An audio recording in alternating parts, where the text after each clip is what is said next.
Hello students, now here we are going to talk about synthetic materials. Synthetic materials are basically formed by chemicals. I just want to tell you a very good story about my childhood.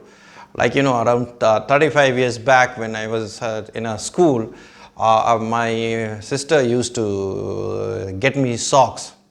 That time a pair of socks might have cost, I think, so around 5 to 6 rupees. And basically it was cotton socks. So when I used to go wear this cotton socks and go to the school, then as soon as I used to put it on my legs, what happens, you can imagine, it used to get, it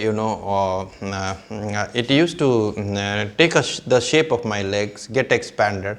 And once I used to remove it and again put on the socks, then I had to put a rubber band so that it could hold on my calf. Also, I used to play a lot. Then what happened was that the socks used to get dirty already in one day.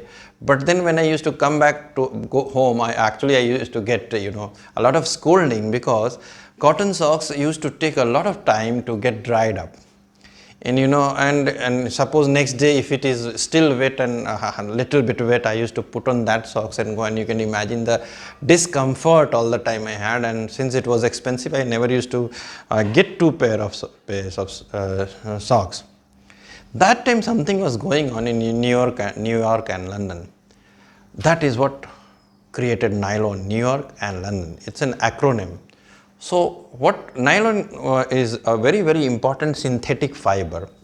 What is the starting material for nylon? See, nylon, the starting material for nylon is a chemical called hexamethylene diamine.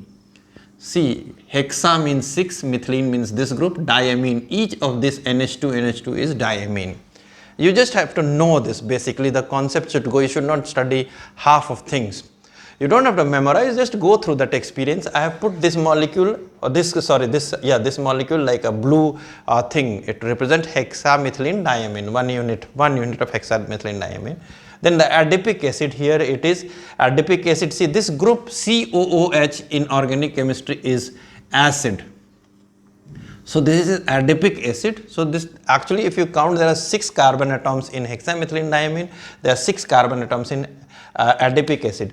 Whenever the amine group and the acid group are confronting each other, you know what happens? This is the amine group, this is the acid group. Here there will be a bonding created. One H will go and one OH will combine to form water.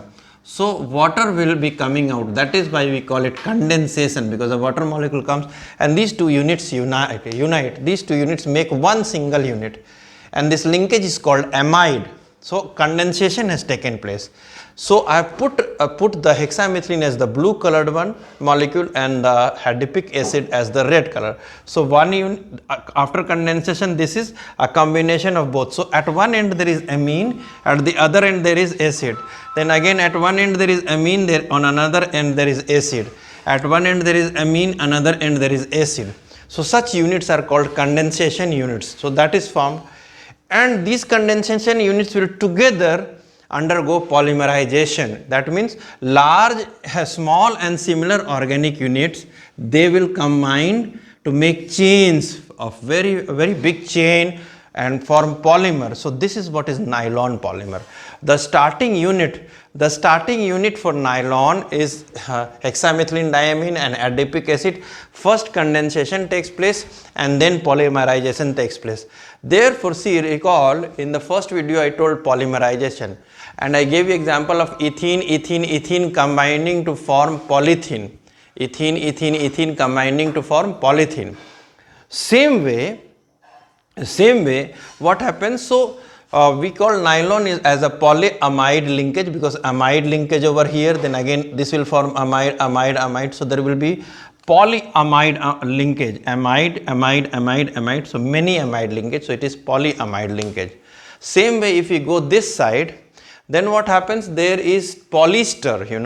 Polyester is another synthetic material. In polyester, again the starting material is terephthalic acid. The formula is here. It contains a benzene ring in between and either side acid. So the blue color is one unit of terephthalic acid and The red color is ethylene glycol. This is ethylene glycol. So whenever an acid and an alcohol, a carboxylic acid and an alcohol react, they form an ester linkage. Here is the ester linkage, OH, and from here OH and one of the water molecules is lost, and then what happens, H from here and OH from here, water comes out. So it's a condensation unit form, and that is called ester. So again many such linkages will form polyester. Ester plus ester will form polyester.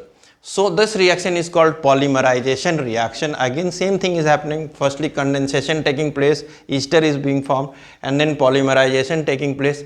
And you, by the name you see terephthalic acid or terephthalic acid, and here ethylene. So terylene cloth is formed. Terylene is a polyester.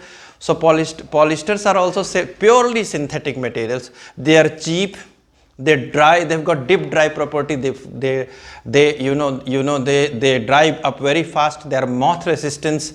They are less attacked to the by the chemicals. Most of them they take up a permanent crease, like the cotton clothes you have to keep on ironing and all. So that is why polyester, and it's cheap. Only there are certain problems with synthetic materials in which we will discuss in next class. But let us see the uses of nylon. Nylon is used to make strings, ropes, and sometimes nylon is blended to make because after blending it becomes elastic. So the socks which we used to have that non-elastic grip, the elastic grip is there. So nylon is used to make hosiery and things which the inner wears for us.